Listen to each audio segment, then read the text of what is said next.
Hello. I want to welcome myself to the class. My name is Brian Ryan, and I am currently residing in St. Petersburg, Florida.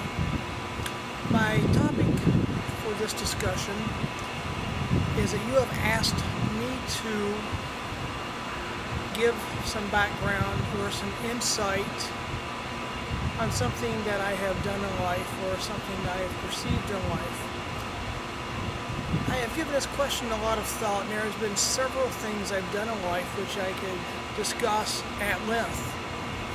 But one of the things I have chose to discuss is an illness called sarcoidosis and how I have lived with it for the past 19 years. In 1991, after I came off active duty from the Army, I was diagnosed with pulmonary sarcoidosis. I have lived with that for several years. The thing with pulmonary sarcoidosis, it has a lot to do with the lungs. It's almost like fibrosis in the lungs. It causes a lot of breathing problems.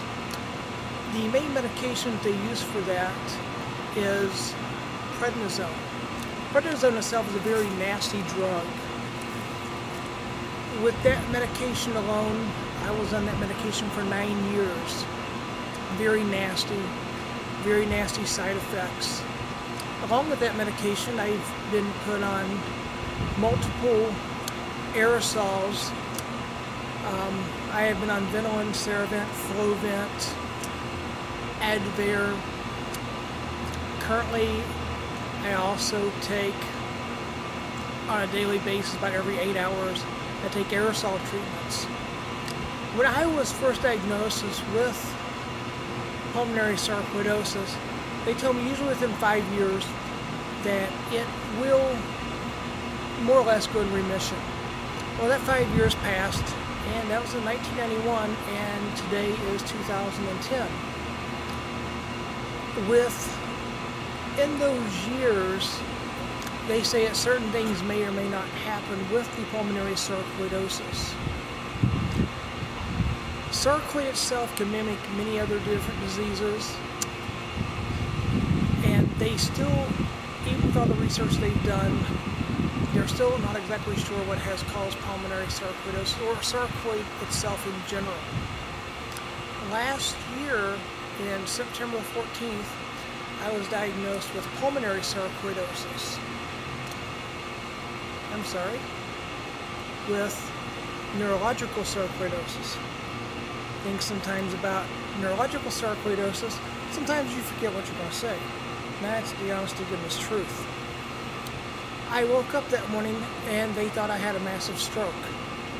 I went to the emergency room, they put me in the hospital. I was on step down for a couple of days on stroke protocol. They run about every imaginable test.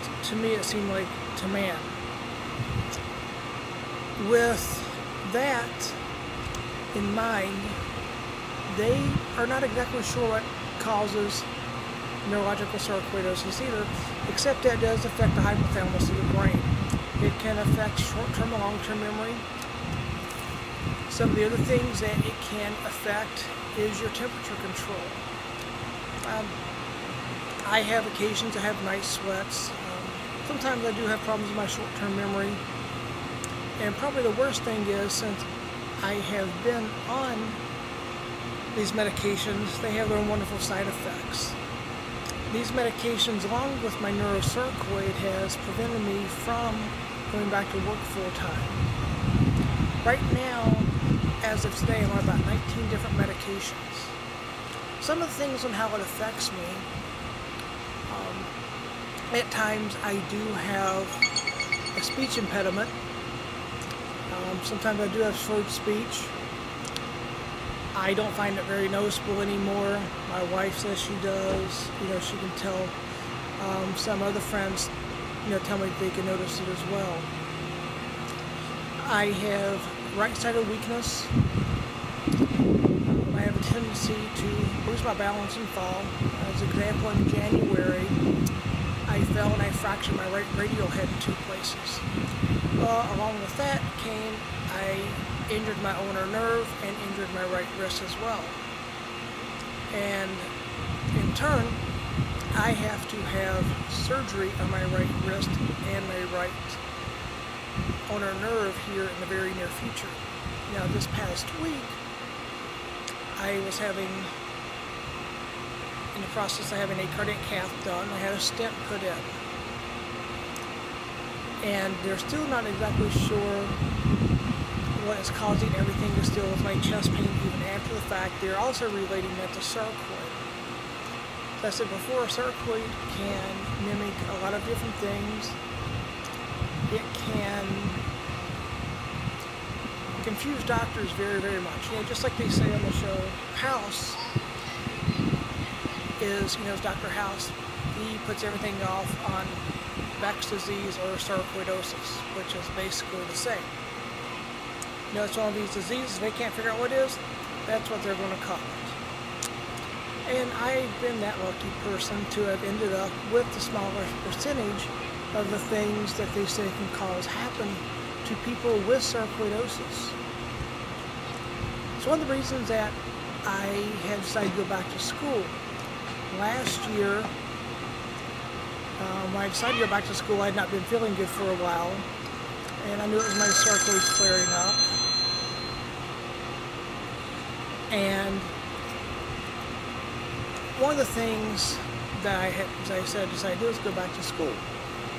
And I had to find a profession to which I can actually go back to work in. I'm not going to be on my feet all the time, and to where I'm actually not going to kill myself.